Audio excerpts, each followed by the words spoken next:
حضرت عبداللہ ابن مسعود رضی اللہ تعالیٰ عنہ سے پوچھا گیا کیف کنتم تستقبلون رمضان،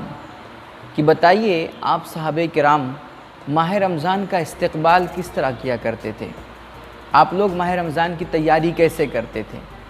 تو آپ نے فرمایا ما کان احدنا یجرؤ علی استقبال الہلال وفی قلبہ ذرۃ حقد علی اخیہ المسلم،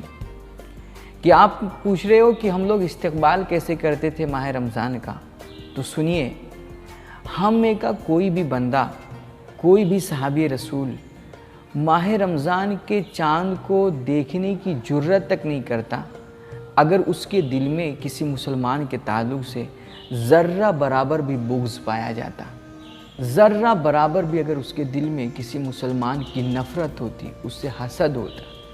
تو وہ ماہ رمضان کے چاند کو دیکھنے کی جرت نہیں کرتا۔ یعنی کہ ماہ رمضان کی آمد سے پہلے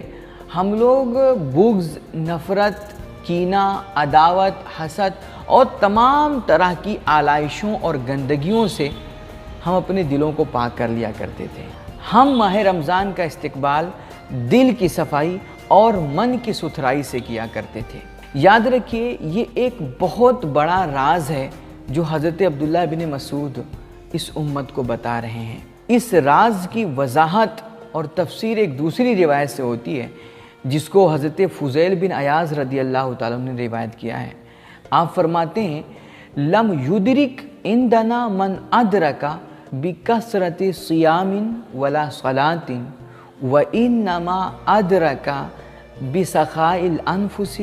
وسلامت الصدر والنصح للامہ، کہ یہ ہمارے پچھلوں کو جو مقام حاصل ہوا ہے، انہیں جو اللہ نے بلندیاں عطا کی ہیں، انہیں یہ جو مراتب عطا کیے ہیں، یہ اس وجہ سے نہیں کہ وہ بہت زیادہ نمازیں پڑھا کرتے تھے، وہ بہت زیادہ روزے رکھا کرتے تھے، بہت عبادتیں کرتے تھے، اس وجہ سے اللہ نے انہیں یہ مقام عطا کیا، نہیں، انہیں جو اللہ نے یہ درجات عطا کیے ہیں وہ اس وجہ سے کیونکہ ان کے سینے بڑے پاک تھے، ان کے دل بڑے ستھرے تھے، وہ اپنے دل میں کبھی کسی مسلمان کی نفرت نہیں پالتے تھے، وہ اپنے دل میں بغض اور کینہ نہیں رکھا کرتے تھے، وہ قوم کے ہمدرد لوگ تھے، وہ خیرخواہ لوگ تھے، وہ بھی سخائی الانفس، اور ان کے ظرف بڑے اعلیٰ ہوا کرتے تھے، وہ اپنے حصے کی چیز اپنے بھائیوں کو دے دیا کرتے تھے، خود بھوکے رہتے تھے، دوسروں کو کھلا دیا کرتے تھے، ہر کسی کو معاف کر دیتے، ہر کسی کو درگزر کر دیا کرتے تھے۔ یہ ان کی خوبصورت عادتیں ہوا کرتی تھیں جس کی وجہ سے اللہ رب العزت نے ان کو یہ مقام اور یہ بلندیاں عطا کی۔ حضرت سعد رضی اللہ تعالیٰ عنہ، ان کی عمر جب 30 سال کی ہوئی یا اس سے کچھ کم ہی رہی ہوگی تب انہوں نے اسلام قبول کیا، اور ابھی 36 سال کے نہیں ہوئے تھے نا، اس سے پہلے ان کا وصال ہو گیا۔ مگر جب ان کی روح قفس عنصری سے پرواز ہوئی نا، تو کہتے ہیں اہتز عرش الرحمن، تو حضرت سعد کی موت پر اللہ کا عرش جھوم اٹھا۔ آپ سوچئے کہ اس 6 سال کی مدت میں، صرف 6 سال کی مدت میں حضرت سعد رضی اللہ تعالیٰ عنہ نے وہ کون سے اعمال کیے ہوں گے، وہ کون سا خوبصورت کام کیا ہوگا جس کی وجہ سے جب ان کی روح پرواز ہوئی تو ان کی روح کے استقبال میں اللہ کا عرش جھوم اٹھا۔ کتنے خوبصورت اعمال کیے ہوں گے کہ جیتے جی اللہ کے رسول نے انہیں جنت کی بشارت دی۔ ابھی نہ موت آئی، نہ قبر میں اترے، نہ حساب و کتاب ہوا، نہ سوال و جواب ہوا، نہ نام اعمال تولے گئے،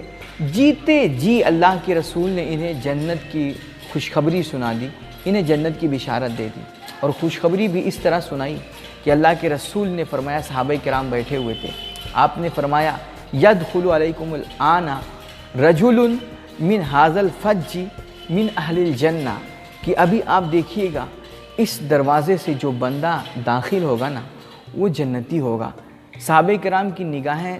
مسجد نبوی کے دروازے پہ ٹک گئیں، اذا ہوا سعد، اتنے میں لوگوں نے کیا دیکھا کہ وہ جنتی بندہ حضرت سعد ہیں۔ کہتے ہیں کہ جب حضرت سعد رضی اللہ تعالیٰ عنہ کے بارے میں اللہ کے رسول نے فرمایا کہ یہ جنتی ہیں، تو ایک شخص اٹھے اور حضرت سعد کے گھر گئے اور انہوں نے جا کر کے ان کو جانچنا چاہا کہ یہ کون سا عمل کرتے ہیں، کون سی عبادتیں کرتے ہیں جس کی وجہ سے جیتے جی اللہ کے رسول نے انہیں جنتی قرار دیا ہے۔